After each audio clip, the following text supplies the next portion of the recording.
지난 영상에 이어 현대 7편 바로 시작하겠습니다.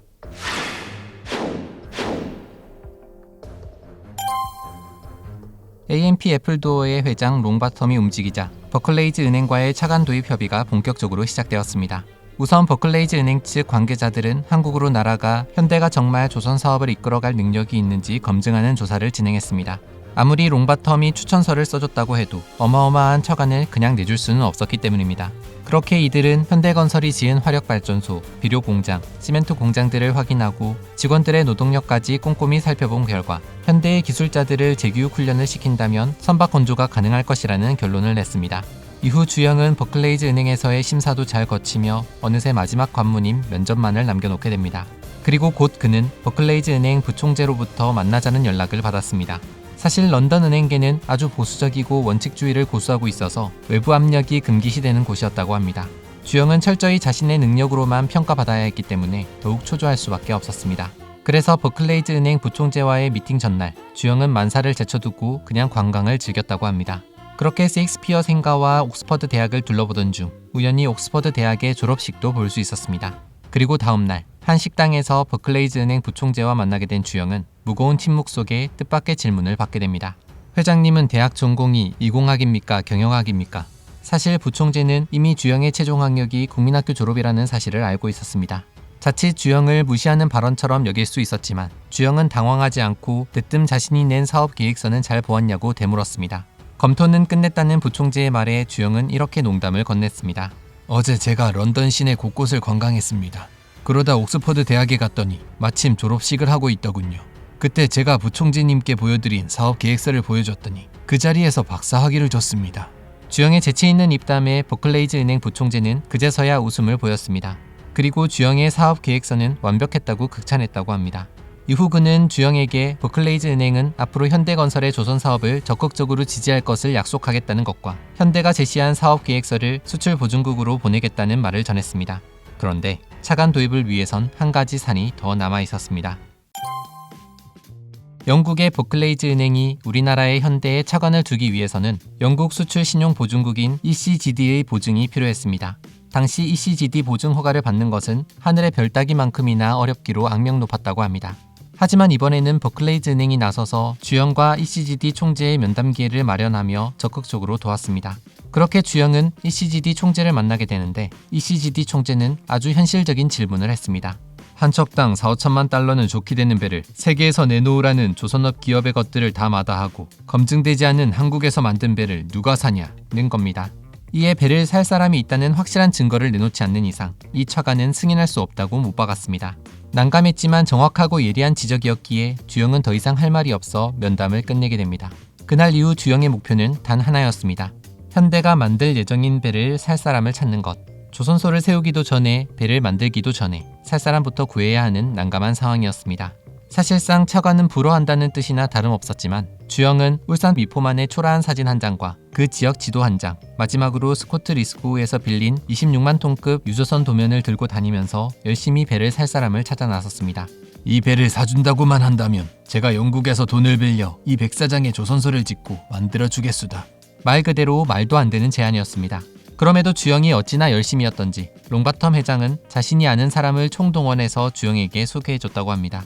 그런데 롱바텀 회장의 주선 덕분에 기적처럼 주영의 말도 안 되는 계획에 관심을 가진 선주가 나타났습니다. 리바노스라는 사람이었는데 애플도어에서 영업하던 사람과 동창이었습니다. 어느 날 그 동창생이 현대 이야기를 해주며 현대에서 배를 사면 아주 싸게 배를 살 수 있다고 설득했다는 겁니다. 아직 조선소 하나 없는 현대에게는 기적과도 같은 일이었습니다. 현대 역시 조선 사업을 기필코 해내겠다는 포부로 리바노스에게 파격적인 약속을 하게 됩니다. 만약 우리가 당신에게 좋은 배를 만들어주지 못하면 계약금에 이자를 얹어준다는 것, 게다가 만약 배에 하자가 있을 경우 인수를 안 해도 되고 원금은 모두 돌려주겠다는 파격 조건이었습니다. 그렇게 1970년 12월 5일 현대는 리바노스로부터 유조선 2척을 주문받게 됩니다. 1970년 주영은 리바노스로부터 당시 우리 돈으로 14억 원어치의 수표를 받아 한국은행에 당당히 입금시켰습니다. 이후 이 계약금 입금 서류를 ECGD에 제출하자 ECGD는 깜짝 놀라며 곧장 승인을 해주었다고 합니다. 그렇게 우여곡절 끝에 주영은 영국 버클레이즈 은행에서의 차관 도입을 성사시킬 수 있었습니다. 그리고 이때부터 스페인과 프랑스, 서독, 스웨덴 등 다른 유럽 국가에서의 차관에서도 신용을 인정받을 수 있게 되며 이후 한결 쉽게 사업을 진행할 수 있었다고 합니다. 조선 사업에서 가장 중요한 돈줄을 확보하여 금이 환영하며 한국으로 돌아온 현대는 정부의 전폭적인 지지 아래 마침내 현대조선 건립을 공식적으로 허락받게 됩니다. 하지만 현대조선소는 아직 조선소 부지조차 매입하지 못한 그야말로 백지 상태였습니다. 조선소를 세울 곳이라며 들고 다니던 사진 속 땅도 사실 염두에 두기만 했을 뿐 현대가 사들인 땅이 아니었던 겁니다. 어쨌거나 큰 산을 넘고 사업을 할 수 있는 기회를 얻은 주영은 부랴부랴 되는 대로 부지 매입을 진행했습니다. 그리고 마침내 1972년 3월 23일 조선소의 기공식을 거행하게 됩니다. 사실 인플레이션이 상습적으로 기승을 부리던 1970년대에 조선소를 짓는다는 것은 쉬운 일은 아니었습니다. 당시 우리나라 분위기로는 조선업의 경기가 2-3년 만에 끝날 것이다 라고 보는 비관론자들이 많았습니다. 조선업은 공사 기간도 긴데다 빚진 돈들은 이자 갚기도 빠듯한 상황이라 수지타산에 맞는 사업도 아니었습니다. 그럼에도 불구하고 주영은 시작도 하기 전에 포기할 생각보단 우선 빨리 만들어 놓고 고쳐 쓰자는 생각으로 조선소 건설에 총력을 기울였다고 합니다. 심지어 주영은 조선소 건설을 하는 동시에 리바노스가 주문한 배 2척까지 만들어내야 했기 때문에 마음이 아주 조급한 상황이었습니다. 이처럼 무모한 계획은 그 어느 선진국도 쉽지 않았을 일이었기에 당시 현대의 조선 사업을 성공할 것이라 보는 이들은 없었다고 합니다.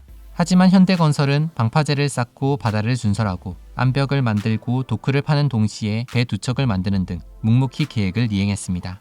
그리고 1974년 6월 현대건설은 현대조선소의 첫 삽을 뜬 지 2년 3개월 만에 최대 선 건조 능력 70만 톤, 부지 60만 평, 70만 톤급 드라이도크 2기를 갖춘 국제 규모에 맞는 조선소의 1단계 준공을 완료함과 동시에 유조선 2척의 건조도 무사히 마칠 수 있었습니다. 보통 선진국들 같은 경우 울산 조선소만한 규모의 조선소를 지으려면 최소 3년이 걸리고 선박 건조는 조선소 건설이 끝나야만 시작하는 것이 일반적이었기 때문에 이렇게 단기간에 조선소를 건설함과 동시에 유조선 2척까지 만들어낸 것은 세계 최초의 기록이라고 합니다. 이후 울산 조선소는 확장 공사를 곧장 시작했는데 그렇게 1년 후인 1975년 마침내 현대조선은 세계 최대의 조선소가 되기에 이르렀습니다. 이는 1년 내내 2,000명이 넘는 사람들이 밤낮 없이 다 함께 힘을 모았기 때문에 가능한 결과물이었습니다. 1973년 10월 아랍 산유국들이 석유를 무기화하는 정책을 시행하면서 1차 오일 쇼크가 발생하게 됩니다. 그리고 곧 세계 경기는 급속도로 침체되기 시작했습니다. 이로 인해 세계 해운업계에 최악의 불황 사태가 발생했으며 연쇄적으로 조선업에도 위기가 찾아왔습니다. 현대조선 역시 수주되었던 배들이 취소되거나 이미 건조된 배들도 인수를 거부하는 사태가 생기면서 자주 소송을 진행해야 했다고 합니다. 가장 큰 문제는 원유값의 폭등이었습니다. 배럴당 1달러 75센트였던 원유값이 2년 만에 10달러까지 오른 겁니다. 사실상 중동 산유국들을 제외한 세계 시장은 부도 위기에 처했다고 해도 과언이 아닌 상황이었습니다. 그러다 보니 당시 현대그룹 내부의 분위기는 현대조선 때문에 현대 자체가 도산할 수도 있다며 불안에 떨었다고 합니다. 그런데 주영은 돈이 없으면 돈이 많은 곳으로 가자 는 발상의 전환으로 중동 시장을 또 다른 돌파구로 생각하기 시작했습니다. 당시 중동은 오히려 매년 700에서 800억 달러 가량을 석유 수입으로 걷어들이고 있었기 때문입니다. 또한 중동 각국은 이 석유 수입을 투자 재원으로 해서 경제개발 계획을 본격적으로 추진하고자 하고 있었습니다. 주영은 바로 이 시장을 잡으려던 것이었습니다. 그러던 중 1975년 주영은 사우디의 주베일 산업항 공사에 대한 소식을 듣게 됩니다.